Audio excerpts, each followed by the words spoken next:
The Tiger King by Kalki Krishnamurti. Have you ever given it a thought as to why our supplementary textbook is given the name Vistas?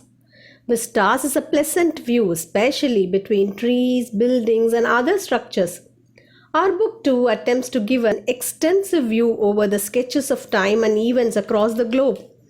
The selection of stories in the book aims to give the students a taste of the laudable creations of the authors across the world whose works have been overlaid by a host of other creations, both print and digital, over a period of time. The previous story we read was by Alphonse Daudet and his observations of life in rural France. It transported us to the world of little France, who registers his powerful voice that no one could make the pigeons coo in their language. The one we are going to read now would give us a glimpse of pre-independent India, the disposition of the then rulers, and how they wielded their power in demented ways. The Tiger King is the story of a capricious king of Pratibhanandapuram.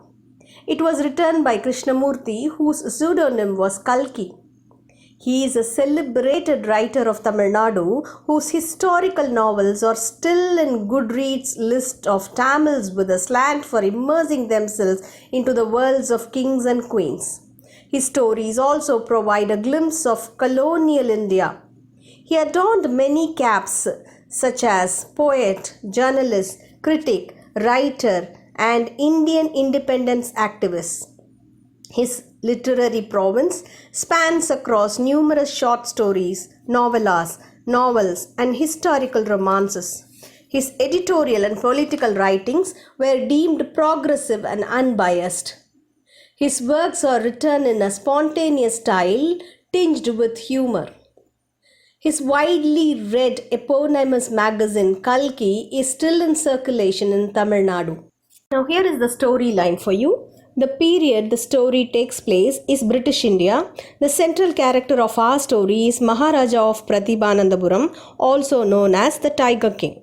The author presents an interweaving of various themes such as whims and fancies of the rulers, their sadistic gratification and arrogance, mismanagement of power and resources, the yes-manry of inefficient ministers, and how pride comes before fall against the motive of game hunting and torture of animals.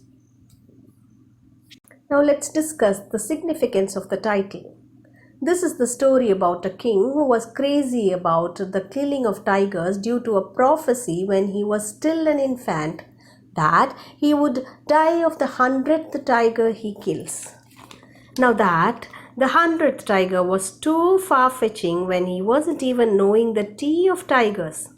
The king, who was brought up in the so-called English tradition, tries to disprove the prophecy and tell the world that he was more powerful than any tiger in the world. Tiger hunting was the one and only motive of his life than anything else, and so the title, The Tiger King. The entire idea of the king's whims and fancies is dished out picturesquely with a satirical undertone. The author also mocks subtly at our love for English customs, the way of life the kings had, unmindful of the welfare of the citizens, their pursuits for pleasure, their vainglorious nature, and so on. Before we could go into the story, let's discuss what hunting meant to the people of our past. Hunting in prehistoric times was done only for food, skin, and bones. We have over 700 cave drawings dating back 8,000 years ago depicting hunting. We get to understand the emergence of hunter-gatherers whose lives was solely based on hunting, fishing, and harvesting food available in the wild.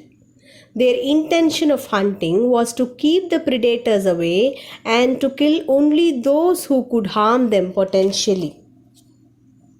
But the concept of hunting changed over the time.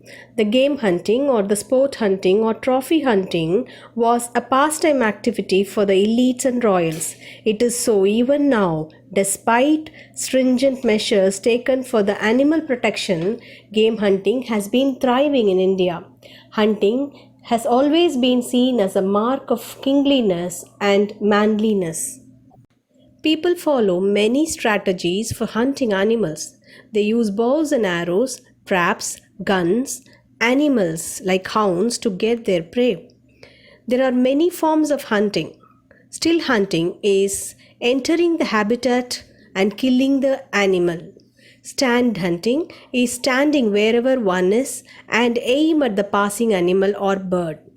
Call hunting is making sounds either with the mouth or with an instrument to attract the prey. Ambush hunting is killing an animal from a hideout. By the way, have you seen anyone beating around the bush?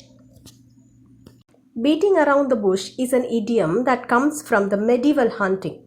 When a frightened prey hides itself, the hunter or his men would go round the bushes and beat them to prod the animal to come out.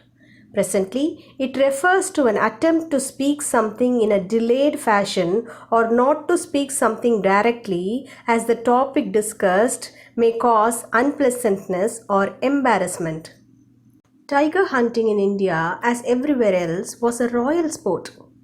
It is said that there were about 1 lakh tigers in 1900s all over the country. The British were attracted towards it. Local hunting drives were arranged by the kings to appease their English lord. Here is a glimpse of their pride and prejudice. But our hero was a very different one from his counterparts. Only he could harm the tigers and no one else. No English lord would be allowed to hunt the tigers, for tigers were his life, quite literally and metaphorically.